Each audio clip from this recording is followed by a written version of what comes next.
The government's 2011 budget was the center of discussions today as the Institute of Development Studies at the University of Guyana staged a panel discussion under the theme Tomorrow's Guyana, A View from Today, discussing the 2011 budget together. Sitting on the panel were Chartered Accountant Christopher Ram and former Budget Director within the Ministry of Finance, Winston Jordan. The panel discussion attracted both students and lecturers of the university and also members of civil society and the trade union movement. In his presentation, the former Budget Director said a lot was missing from the 2011 budget and its vision might be short-sighted.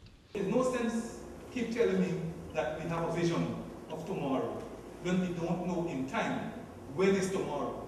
Is tomorrow 5 years from now, 10 years from now, 20 years from now? Mr. Manning of Trinidad, when he first went into power in his last run, he came up with Vision 2020.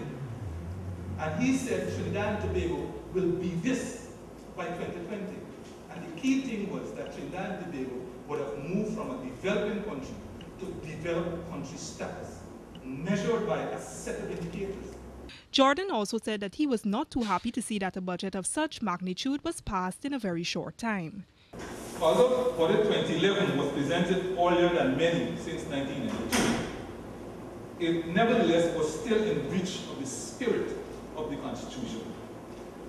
True, the Constitution provides for the presentation of the budget not later than 90 days after the start of the financial year.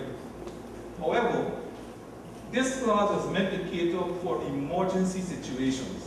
And Chartered Accountant Christopher Ram said that while the budget presentation and debates are over, there are still several issues which have been left unaddressed. He said that one of his major concerns is that nowhere in this year's budget was mention made of the lotto funds and other monies that should have been placed in the consolidated fund.